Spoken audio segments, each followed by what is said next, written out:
I'm listening to the sound of my own pulse in my ears, staring at a bank statement that shows an interest charge of $342 for a single month.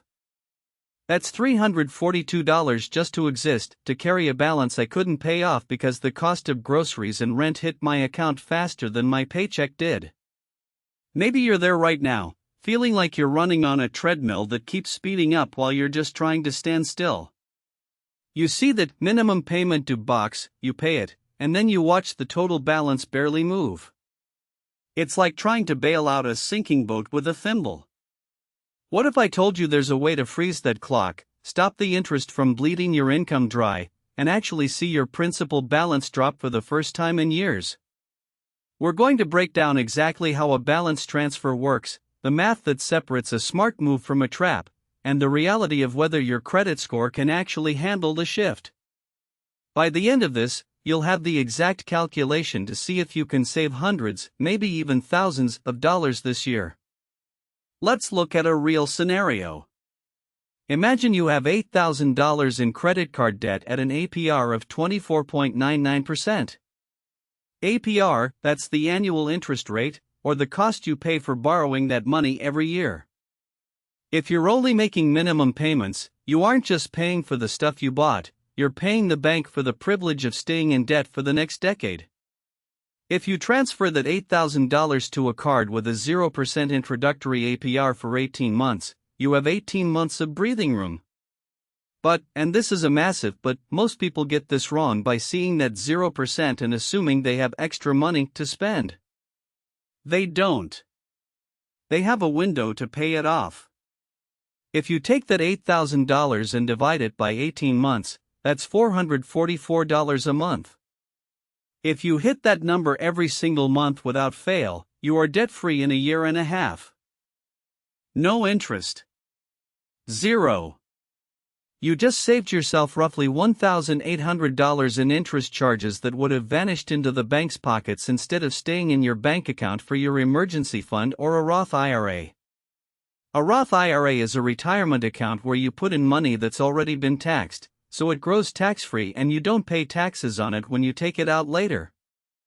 That $1,800 isn't just money saved, it's a seed for your future. Now, before you go applying for every card with a 0% offer, we have to talk about the gotchas. The biggest one is the balance transfer fee. Most banks charge you between 3 and 5% of the total amount you move over.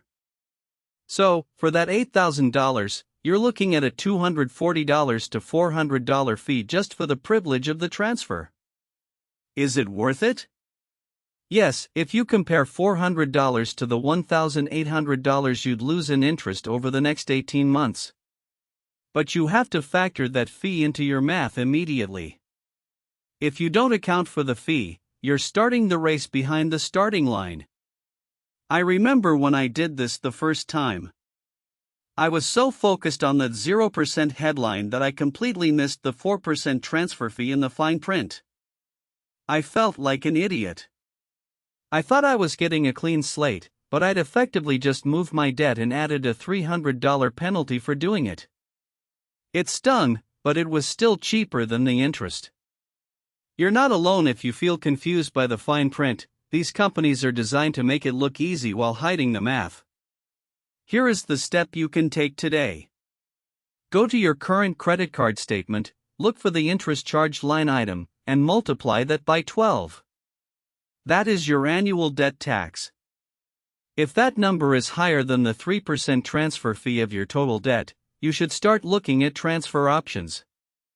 Drop your biggest current debt interest rate in the comments. I read every single one, and it helps me see exactly what kind of numbers you're fighting against. Let's talk about the credit score trap. A lot of people are terrified that applying for a new card will tank their credit score. It's true, every time you apply for credit, it's a hard inquiry, which can dip your score by a few points. But here's the trade-off. If you're carrying a high balance on one card, your credit utilization ratio, that's just the percentage of your total available credit that you're currently using, is likely very high. Banks look at that and think you're a risk. If you move your debt to a new card and keep your old, paid-off card open, your total available credit limit goes up, and your utilization goes down. This often leads to a score increase in the long run. Think about the math of a 1099 worker. If you're a gig worker, your income fluctuates. One month you might make $4,000, the next $2,200. A balance transfer is a massive tool for you because it stabilizes your payments. You know exactly what you need to pay every month to hit that 18-month goal, regardless of whether you had a good or bad month in the gig economy. You aren't playing guessing games with the bank's fluctuating interest charges. You're taking control of the timeline. I want you to think about the hidden cost of anxiety. We talk about dollars and cents, but what about the mental toll of watching your balance stay stagnant? When you see the principal dropping every month, your brain shifts from survival mode to strategy mode. You start looking for ways to cut $50 here or there because you see the light at the end of the tunnel. You start thinking about your emergency fund, which is that pile of cash you keep in a high-yield savings account, a bank account that pays you more interest than a standard one, just for when life hits the fan. If you know someone who is currently paying minimums on a high-interest card and complaining about how they never get ahead, send them this. They aren't failing because they're bad with money, they're failing because the system is built to keep them paying interest. Sometimes, the bravest thing you can do is change the rules of the game you're playing. If that just clicked for you, hit the like button. It tells me to keep breaking down the math so you don't have to do it alone. Now, let's address the crisis moment. What if your credit score is already too low to qualify for a good balance transfer card? This happens to millions of people. If you can't get a 0% card, you don't have the easy way out. You have to use the debt avalanche or debt snowball. The avalanche is where you pay the minimums on everything but throw every extra cent at the debt with the highest interest rate. The snowball is where you pay off the smallest balance first for the psychological win. If you can't transfer the debt, you have to cut expenses or increase income. There is no magic trick for a low credit score, but there is a path to rebuild it so you can qualify for these tools later. I've seen people claw their way out of a 550 score to a 700 plus just by automating payments and lowering their utilization.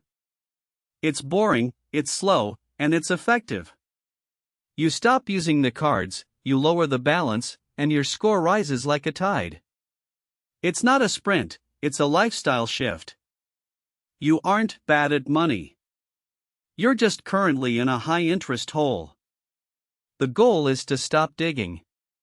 Remember, the bank wants you to keep that balance. They love the minimum payments. They love the interest. Every time you make an extra payment, even $20 over the minimum, you are literally stealing profit away from the credit card company. That's a win. In our next video, we're going to dive into how to negotiate down your interest rates without a balance transfer, because sometimes the bank will actually lower your rate if you just pick up the phone and ask the right way. It's a move that feels terrifying but works more often than you'd think. You have more power here than you realize, and you're not alone in this. Millions of people in exactly your situation figured this out. You can too. You just have to be willing to look at the numbers, even when they're painful, and make a move. You've got this. Stick to the math, ignore the noise, and keep your eye on that zero balance finish line.